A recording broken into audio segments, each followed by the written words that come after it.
nikazie pointi kama 2-3. Jambo la kwanza kabisa tulisema lazima mtu ili uweze kumsaidia mwingine, kumsababisha kumvuta aweze kuvutwa na ile nguvu ya Mungu ambayo ndani yako na ukaipo, lazima uwe umeokoka. Hiyo ndio kigezo namba moja. Lazima uwe umeokoka. Na kuokoka ni kitu chepesi tu. Bwana Yesu asifiwe. Kuokoka ni kumkiri Yesu kuwa Bwana na nani? Natamani darasa tuongee jamani. Kuokoka ni kufanyaje? Kumkiri Yesu. Awe nani? Haya ni masomo ya awali kabisa katika misingi ya imani ya wokovu. Lazima mtu aliyeokoka utambue kuokoka ni nini. Bwana Yesu asifiwe sana. Kwa hiyo lazima umeokoka. Ukiwa umeokoka manake kwamba umegeuzwa nia yako, umebadilishwa mtazamo wako. Maana kuokoka ni kugeuka, kuacha ile njia mbaya, kuiendea njia iliyo sahihi. Tunaelewana jamani? Sio kwamba umeokoka bado upo kwenye maisha yako yale yale, unaendelea na vitu vile vile. Huko sio kuokoka. Kuokoka maana yake ni kumkiri Yesu kwa Bwana na Mwokozi wako. Na kwa maana kwamba ukishamkiri Yesu kuna vitu vitafanyika. Kuna mabadiliko yatatokea.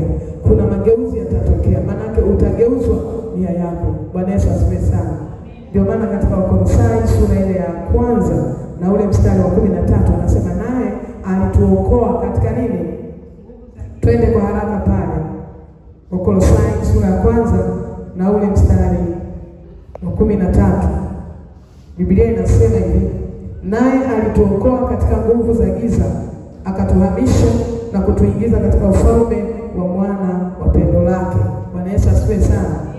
Wewe na mimi ambao tunakiri Yesu Kristo ni Bwana, tumehamishwa. Amina. Amina. Kwenye Warumi sura ya 10 mstari wa 9 anasema kwa maana kwa sababu ukimkiri Yesu kwa kinywa chako na kuamini moyoni mwako, amina, ya kuwa ni Bwana, utafanyaje? Jamani, Bwana aongei, nikitaka uongee uongee. Ukimkiri Yesu kwa kinywa chako na kuamini moyoni mwako ya kuwa ni Bwana, utafanyaje? Utaokoka. Kuigiza. Kuokoka ni kumaanisha. Na kama umeokoka kweli kweli, kuna vitu vitaonekana kwako. Kuna maisha ambayo ulikuwa nayo mwanzo yatabadilika. Bwana Yesu asifiwe sana. Kwa sababu unapomruhusu Yesu awe Bwana na Mwokozi wa maisha yako, yeye haji tu kukaa hivi. Kuna vitu vitafanyika. Cha kwanza atakujaza nguvu zake, nguvu za Roho Mtakatifu. Bwana Yesu asifiwe sana. Lakini cha pili, unakuwa wewe katika ulimwengu wa roho umehama. Umetoka katika ule ufalme wa giza, umeingia katika ufalme wa nani? Wa Mungu. Kwa hiyo wewe unakuwa unatawala pamoja na Kristo. Kwa maana kwamba unaingia katika viwango ambavyo wewe nawe unakuwa mmoja kati ya watu wa Mungu ambao una uwezo wa kuamuru kitu chochote na kikao. Bwana Yesu asifiwe sana. Ndio maana nasema kwa kinywa utakiri, yani kwa kinywa chako unaweza kukemea pepo na pepo akaufanyaje? Akaondoka. Kwa maana kwamba ukishaokoka, nguvu ya Mungu inaingia ndani mwako, unakuwa umehamishwa. Bwana Yesu asifiwe sana. Kwa hiyo mtu wa Mungu ambaye uko mahali hapo unanisikiliza, kubali kuhamishwa ulikohamishwa. Siku moja niwewe kuzungumza kwa habari ya watu wengine kutokupenda kuhamishwa. Kuna wakati watu wengine wanakaa katika maeneo ya mabonde. Serikali inapotaka kuhamisha hawataki. Lakini ni kwa ajili ya usalama wao. Bwana Yesu asifiwe sana. Kwa hiyo Mungu anaposema katika Wakolosai alituhamisha, naye alituokoa katika nguvu za giza, akatuhamisha. Tukubali kuhamishwa. Tukubali uhamisho. Ukiukubali uhamisho, utafanya mambo kwa niaba yako wewe. Mambo yako yote yatakuwa yanaongozwa na nani? Na Mungu. Bwana Yesu asifiwe sana. Kuna wakati mwingine unaweza ukajikuta uko kwenye utata. Ufanyeje? Ibada unataka na mambo yako yamesimama namna hii, yanahitaji kuyatekeleza. Lakini nataka nikwambie kama umeokoka sawa sawa. Maana kuokoka kumkiri Yesu kuwa Bwana na Mwokozi wako, maana kwamba sasa wewe huyafanya mambo ya kwako, unayafanya ya Mungu. Matakwa ya Mungu ndio yanayotakiwa yafanyeje? Yatimizwe. Na ndio maana Yesu akawafundisha wanafunzi wake, akawaambia hivi, mnaposali semeni hivi, Baba yetu uliye wapi? Jina lako? Alafu hii hapo inafuata nini? Maana yake matakwa ya kwako yatimizwe. Sasa kama kweli umekubali kuhamishwa na Mungu, lazima inapofika mambo ya njia panda, kwamba kuna la Mungu hapa, kuna la kwako hapa, wewe umeshasema mapenzi ya nani yatimizwe, ina maana uyatimize yale ya Bwana, ya kwako yafanye nini? Yakae. Ndio maana kuokoka. Mnanielewa watu wa Mungu? Mnanielewa vizuri? Lazima uruhusu ya Mungu yaende. Watu wengi sana tuna visingizio vya kila namna. Namwambia mchungaji, si unajua kulikuwa na mmoja na kama kweli umeokoka uhitaji kubageni na mchungaji. Mchungaji hausiki kwa habari ya maamuzi yako. Bwana Yesu asifiwe. Ndio maana katika Mithali sura ya 8 anazungumzia neno hekima. Hekima anasema anasimama kwenye njia panda. Ukiwa uko na Kristo, maana una hekima ndani yako, hautaruhusu ya kwako yafanyike wakati ya Mungu yanaharibika.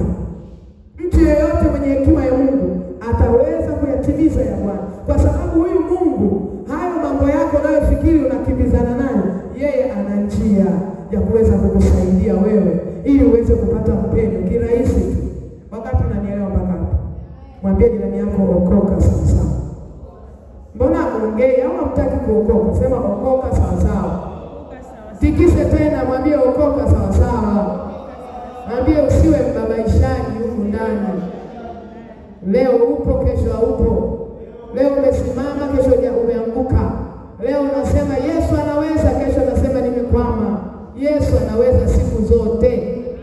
Bwana Yesu asifiwe. Pigie makofi kama unaelewa vizuri. Kuokoka sio kitu cha lele mama. Kuamua kuokoka sio kitu cha kubahatisha. Maana kuna kuamua kuokoka na kuna kwenda kusali. Watu wengi leo hii wanapenda kusali. Wokovu ni mtu ndani ya moyo. Na kama kweli upo huo wokovu, lazima utahangaika sana na mambo ya Mungu, kwa sababu hayo ni ya milele. Haya ya kwetu tunayohangaika nayo yanapita. Taabu hizi zinapita, dhiki zinapita, magonjwa yanapita, lakini Mungu ni wa milele. Kwamba hata kama magonjwa yatakuja yatasababisha ufe, bado utaenda kwa Mungu, utakaa naye milele. Pigia Yesu makofi kama unanisikia. Mwambie tena mwingine waokoka sawa sawa. Mwambie muamini Yesu kweli kweli. Alafu mwambie kubali kuhamishwa na Bwana. Haleluya. Natoka kwenye hicho kipengele cha kwanza naenda kipengele cha pili. Kipengele cha pili ama jambo la pili, ili uweze kuwa nguvu ya ushawishi ndani yako, penda kuongeza maarifa. Penda kuongeza maarifa. Biblia inasema kumcha Bwana ndio chanzo cha nini? Cha maarifa. Penda.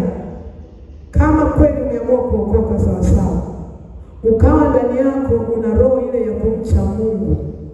Kumcha Mungu maana yake kila siku utakuwa unapenda kufuatilia neno la Mungu, kusema na Mungu. Amina.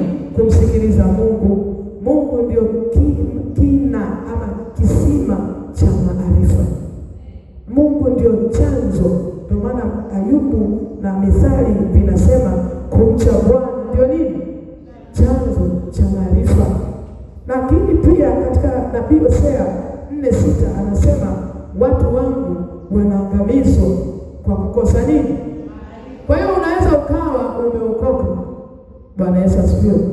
Unaweza ukawa kabisa wewe unampenda Mungu kabisa, umeamua na umekubali kuhama, lakini kwa sababu tu umepungukiwa na kitu kinaitwa maarifa, unaweza ukaharibikiwa, unaweza ukachanganyikiwa, unaweza ukaona mambo hayaendi kwa sababu tu umekosa maarifa.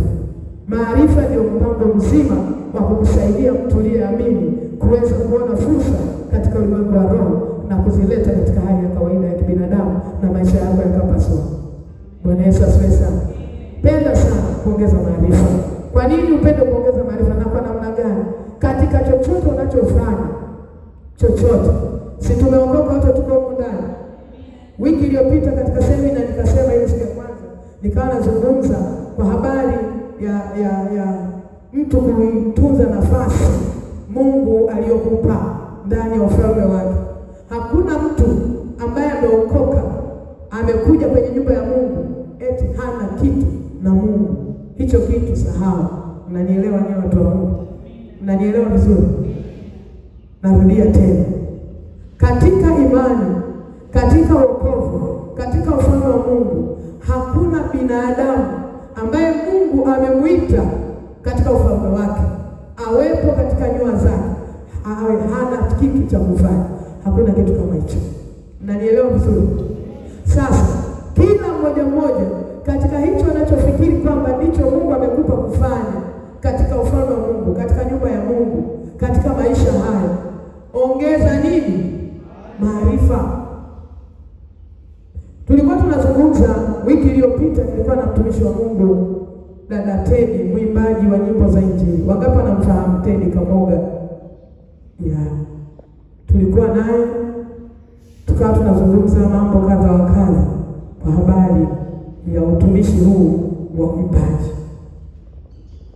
Akawa anasikitika namna ambavyo kizazi cha leo hakitaki kujishughulisha waimbaji wa siku hizi. Akanikumbusha, na kweli nilikumbuka wakati tuko Gosheni, nyimbo za sifa Gosheni hazikuwa za kukopi na kupesti daima. Haikuwa hivyo. Walikuwa wanakaa chini wanamwomba Mungu. Baba mchungaji ni shahidi. Baba alikuwa ndio kiongozi wa ile timu ya kusifu na kuabudu. Walikuwa wakiingia kwenye maombi Ijumaa, labda usiku Ijumaa, wanakesha, wanalia mbele za Bwana, wanaomba Mungu awape neema ya kusimama na kumwimbia Mungu nyimbo zenye kugusa. Katika maombi haya Mungu alikuwa anashusha na nyimbo, na shangaa wanapokea nyimbo. Na walikuwa wakija kusimama kwenye madhabahu. Gospel ilikuwa imelipuka wakati huo. Ilikuwa inavuma. Yaani kanisa la chuo cha manabii mnayoiona, ile ilikuwa ni mtoto wa Gosheni.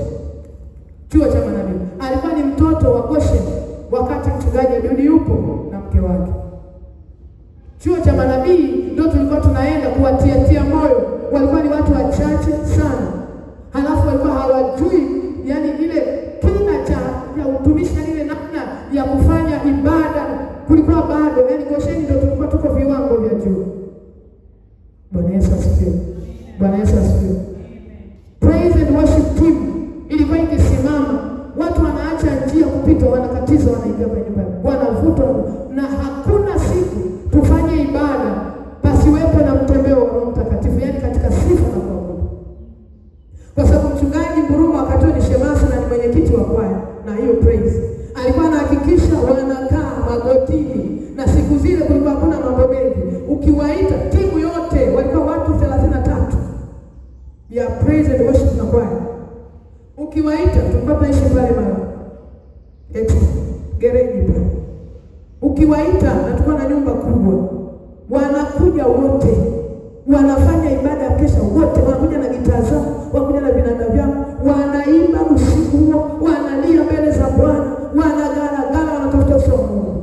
Mungu alikuwa anashusha nyimbo. Lakini leo hii nyimbo za essence of worship ndio sasa dunia yote inaimba hizo nyimbo za piano. Ndio dunia yote, yani hamna nyimbo mpya. Hakuna nyimbo mpya. Wote mmefo. Yani tulikuwa pale Ufi, ndio maana akakumbuka hiyo. Tulikuwa pale Jumapili iliyopita, niliwaacha hapa kidogo. Tulikuwa na jambo kule.